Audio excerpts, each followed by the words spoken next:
Praise the Lord. കർത്താവിൻ്റെ അതിപരിശുദ്ധമേറിയ നാമം വാഴ്ത്തപ്പെടുമാറാകട്ടെ. അനുഗ്രഹിക്കപ്പെട്ട നല്ല സമയത്തെ ഓർത്ത് കർത്താവിൻ്റെ മാനവും മഹത്വവും പുകഴ്ചയും അർപ്പിക്കും. നല്ല സമയം എൻ്റെ പ്രിയമുള്ളവരെ അഭിസംബോധന ചെയ്യാൻ കർത്താവ് ഒരുക്കിയ വിലപ്പെട്ട അവസരങ്ങളെ ഓർത്ത് കർത്താവിന് സ്തോത്രം ചെയ്യുന്നു. 2026 പ്രാരംഭ സമയങ്ങളിൽ തന്നെ കർത്താവ് നമ്മളോട് പറഞ്ഞിട്ടുള്ള എല്ലാ വാഗ്ദത്തങ്ങളും എല്ലാ പ്രവചന ശബ്ദങ്ങളും നമ്മുടെ ഏവരുടെയും മേൽ വെളിപ്പെട്ടു വരട്ടെ എന്ന് ഞാൻ ആത്മാർത്ഥതയോടെ പ്രാർത്ഥിക്കുന്നു. വളരെ പ്രാർത്ഥനയോടെ ദൈവാശ്രയ ബോധ്യത്തോടെ ദൈവവചന കേൾവിയിലേക്ക് ഏവരുടെയും ശ്രദ്ധയെ ചോദിക്കുന്നു. പ്രിയപ്പെട്ടവരെ, എല്ലാ കാലത്തും ദുഷ്ടൻ പ്രബലപ്പെടാനും നീതിമാനെ തടുത്തു നിർത്താനും പ്രാർത്ഥിക്കുന്നവനെ എന്നും ഒതുക്കുവാനും കഴിവുള്ളതല്ല. ദൈവിക വാഗ്ദത്തമുള്ളവനെ ദൈവം പുറത്തു കൊണ്ടുവരിക തന്നെ ചെയ്യും. നാം കേട്ട വാഗ്ദത്തങ്ങൾ ചലിക്കുന്നില്ലല്ലോ. നാം കേട്ട വാഗ്ദത്തങ്ങൾക്ക് എന്താ ഒരു ഫലപ്രാപ്തി കാണാൻ കഴിയുന്നില്ലല്ലോ എന്ന് ഒരു പക്ഷെങ്കിൽ ഒരു തോന്നൽ നമ്മുടെ ഉള്ളിൽ എപ്പോഴും നമ്മൾ തോന്നാറുണ്ട്. കാരണം കാലങ്ങൾ മുൻപോട്ട് പോകുന്നത് കൊണ്ട് വാഗ്ദത്തങ്ങൾ പലതും അത് നിറവേറുമോ എന്ന് തന്നെ ഒരു സംശയരൂപേണ നാം കാണാറുണ്ട്. 125 സങ്കീർത്തനം അതിൻ്റെ 3-ാമത്തെ വേദഭാഗം എങ്ങനെയാണ് വായിക്കുന്നത്? നീതിമാന്മാർ നീതികേടിലേക്ക് കൈനീട്ടാതിരിക്കേണ്ടതിന് ദുഷ്ടന്മാരുടെ ചെങ്കോൽ നീതിമാന്മാരുടെ അവകാശത്തിന്മേലിരിക്കില്ല. ഞാൻ അതിൻ്റെ 2-ാമത്തെ സെൻറ്റൻസ് കർത്താവിൻ്റെ ഹൃദയത്തിൽ ഒരു ആലോചന പറയാൻ ഞാൻ എടുക്കുന്നു. ദുഷ്ടന്മാരുടെ ചെങ്കോൽ നീതിമാന്മാരുടെ അവകാശത്തിന്മേൽ ഇരിക്കില്ല. ഇതൊരു പ്രവചന ശബ്ദമാണ്. നാളിതുവരെ മറ്റു പലരും പലതും പറഞ്ഞ് ഒതുക്കി നിർത്തിയ ചില മേഖലകളെ, ആത്മീകമാകട്ടെ ഭൗതികമാകട്ടെ ഏതു വിഷയങ്ങളിലാകട്ടെ മുൻപന്തിയിലേക്ക് മുൻപോട്ട് വരാൻ കഴിയാതെ ഒതുക്കിക്കളഞ്ഞ് അപഹാസ്യമാക്കി മാറ്റാൻ പരിഹസിച്ച് നിന്ദിച്ച് ഒതുക്കിക്കൊണ്ടു നിന്ന ചില മേഖലകൾക്കകത്ത് ദൈവത്തിൻ്റെ പരിശുദ്ധാത്മാവ് വചനത്തിലൂടെ ഇടപെടുന്നു. നാളിതുവരെ ദുഷ്ടൻ ഉയർത്തിയ ചില വെല്ലുവിളിയുണ്ട്. നീതിമാന്റെ അവകാശത്തെ പിടിച്ചെടുക്കുവാൻ, നീതിമാന്റെ അവകാശത്തിന്മേൽ കണ്ണുവെച്ച് നീതിമാന്റെ അവകാശത്തെ തടുത്തു നിർത്തി അവനെ ഒതുക്കിക്കളഞ്ഞ ചില മേഖലകൾക്കകത്തുനിന്ന് പരിശുദ്ധാത്മാവ് നമ്മെ പുറത്തു കൊണ്ടുവരും. ദൈവത്തിന് സ്തോത്രം. വിശുദ്ധ വേദപുസ്തകം പഠിക്കുമ്പോൾ നമുക്കറിയാം, ഏലിയാവെന്ന കരുത്തുറ്റ പ്രവാചകൻ എന്ന് പറയണം. അഹാബിന്റെ കൊട്ടാരത്തിൽ കയറി അഹാബിന്റെ നേരെ നോക്കി പോലും ദൈവികാലോചന ഒരു മായവും കലർത്താതെ പറയാൻ വളരെ ശക്തിയോടെ പറഞ്ഞൊരു പ്രവാചകൻ. എന്നാൽ ആ പ്രവാചകനെ ഇല്ലായ്മ ചെയ്യാൻ തൻ്റെ അഹാബിന്റെ ഭാര്യ ഇസബേലിട്ട പദ്ധതി തൊട്ടു മുൻപേ നാബോത്തിന്റെ മുന്തിരിത്തോട്ടം പിടിച്ചടക്കുവാൻ, ക്ഷീരത്തോട്ടമാക്കി മാറ്റുവാൻ ഇസബേലിട്ട ഒരു പദ്ധതിയിൽ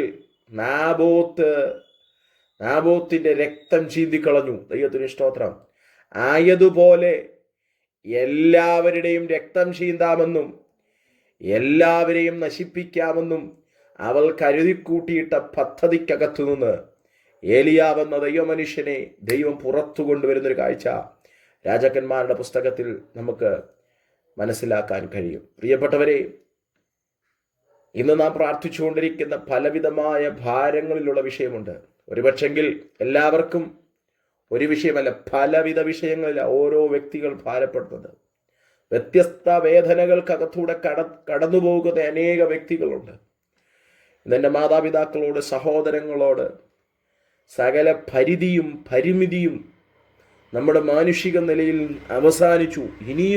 ഇനിയും എനിക്കത് താങ്ങാൻ പറ്റത്തില്ല. ഇനിയും എനിക്ക് മുൻപോട്ട് പോകാൻ കഴിയത്തില്ല. ഇപ്പോൾ ദൈവം ഒന്ന് പ്രവർത്തിക്കണമെന്ന് വളരെ വേദനയോടെ പ്രാർത്ഥിക്കുന്ന ചിലരെ നോക്കി പരിശുദ്ധാത്മ പറയുന്നു, നാളിതുവരെ താങ്കളെ വലച്ചുകൊണ്ടിരുന്ന ചില വേടുകൾ, ചില പ്രവർത്തികൾ ദൈവം നിർവീര്യമാക്കി കളയുന്ന സമയങ്ങളാണ്. ദൈവത്തിന് സ്തോത്രം. നമുക്കറിയാം, ഇസബേൽ ഏലിയാവിനോട് തൻ്റെ ഇസബേലിൻ്റെ വൃദ്ധന്മാരെ വിട്ട് പറഞ്ഞു, നാളെ ഈ നേരത്ത് നിന്നെ അവരിൽ ഒരുവനെ പോലെ ആക്കി തീർക്കുമെന്ന് പറഞ്ഞപ്പോൾ അല്പമൊന്ന് പതറിയെങ്കിലും വാടി ആ ചൂരച്ചെടിയുടെ തണലിൽ പോയി കിടന്ന് മരിച്ചാൽ മതിയെന്ന് ഇച്ഛിക്കുമ്പോൾ അവനെ മരിക്കാൻ വിട്ടുകൊടുക്കുകയല്ല, ദുഷ്ടൻ പ്രബലപ്പെടാൻ അനുവദിക്കാതെ ആ പറഞ്ഞ ഇസബേലിനെ അങ്ങനെ ആക്കി തീർക്കുന്നൊരു ദൈവത്തിന് സ്തോത്രം. ഏലിയാവിനെ വീണ്ടും കരുത്തോടെ എഴുന്നേൽപ്പിച്ച് ഓടിക്കുന്ന ഒരു ദൈവമുണ്ട്. പ്രിയപ്പെട്ടവരെ, ഈ സന്ദേശം പറഞ്ഞുകൊണ്ടിരിക്കുമ്പോഴും ചില വ്യക്തികളെ നോക്കി നമ്മെ തളർത്തി ചില ചൂരത്തടിയുടെ തണലിൽ നമ്മെ കൊണ്ട് കടത്തിയ ചില വിഷയങ്ങളുണ്ട്. ചൂരച്ചെടിയുടെ തണലിൽ ചെന്ന് വാടി തളർന്ന് മരിക്കാൻ ഇച്ഛിച്ച് കിടക്കുന്ന ചില സംഭവങ്ങൾ ജീവിതത്തിനകത്ത് ഉടനീളം കടന്നു പോകുന്നു. ഇന്ന് പകൽ അതിനെ നോക്കി പരിശുദ്ധാത്മാവ് ഇടപെടുന്നു. അതിനകത്തുനിന്ന് തട്ടി എഴുന്നേൽപ്പിച്ച് ദൂരയാത്രയ്ക്ക് ഒരുക്കാനുള്ള ദൈവിക പദ്ധതികൾ അണിയറയിൽ ഒരുങ്ങുന്നുണ്ട്. ദൈവത്തിന് സ്തോത്രം ചെയ്യുന്നു. അതെന്നോട് ആ ദൂത് പറയുന്നതെന്ന് ഏറ്റെടുത്ത് ആമേൻ പറയാൻ സ്വീകരിക്കാൻ തയ്യാറുള്ള ദൈവമക്കളോട് ഞാൻ ആത്മാർത്ഥതയോട് പറയുന്നു. ഒരു ദൂരയാത്രയ്ക്ക് വേണ്ടി മരിക്കാൻ ഇച്ഛിച്ച് ഇനി എൻ്റെ ജീവിതത്തിൽ മറ്റൊന്നുമില്ല, കാണുന്നതും ഞാൻ അനുഭവിക്കുന്നതും മുഴുവനും കഷ്ടതയാണല്ലോ, കഷ്ടതയുടെ കയ്പുനീര് കുടിക്കുകയാണല്ലോ, എന്താ ജീവിതത്തിൽ ഒരു നന്മയും അനുഭവിക്കാൻ കഴിയുന്നില്ല എന്ന് വാടിത്തളർന്ന് ചൂരത്തടിയുടെ തണലിൽ ചെന്ന് കിടക്കുമ്പോൾ ആമീൻ, അഭിഷക്തന്മാരെ, ദൈവമക്കളെ, എൻ്റെ സഹോദരങ്ങളെ ഞാൻ ആത്മാർത്ഥതയോടെ കൈമാറുന്നു. അവിടുന്ന് തട്ടി എഴുന്നേൽപ്പിച്ച് ഒരു വലിയ ദൈവപ്രവൃത്തി താങ്കളിലൂടെ വെളിപ്പെടുത്താനുള്ള ദൈവത്തിൻ്റെ ചലനങ്ങൾ, ദൈവത്തിൻ്റെ കരം ചലിക്കുന്നുണ്ട്.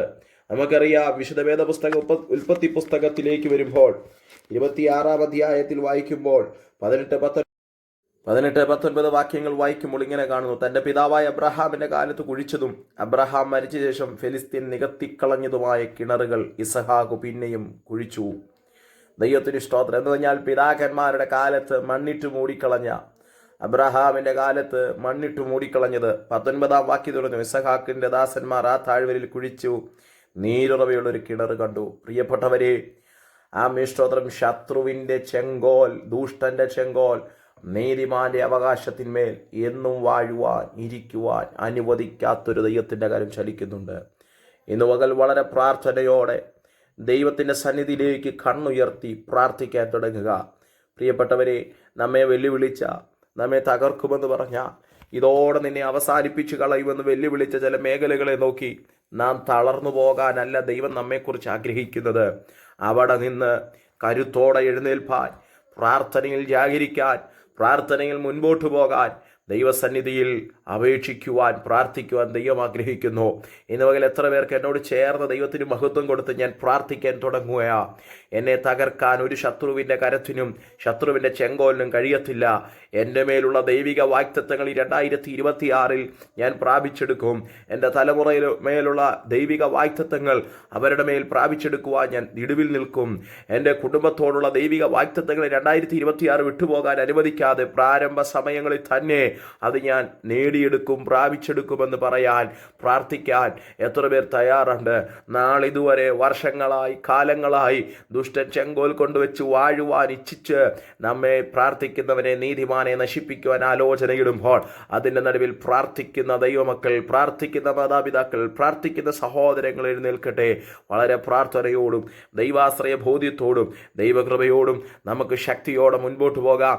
നാം തളർന്നിരിക്കാനുള്ളവരല്ല, അധികം ശക്തിയോടെ, അധികം കരുത്തോടെ മുൻപോട്ട് യാത്ര ചെയ്യാൻ, മുൻപോട്ട് പോകാനുള്ളവരാണെന്ന് വളരെ പ്രത്യാശയോടെ വിശ്വസിച്ചുകൊണ്ട് മുൻപോട്ട് പോകാം. കർത്താവ് നമ്മെ ഈ വചനങ്ങളാൽ ഏവരെയും അനുഗ്രഹിക്കുമാറാകട്ടെ. God bless you. Thank you.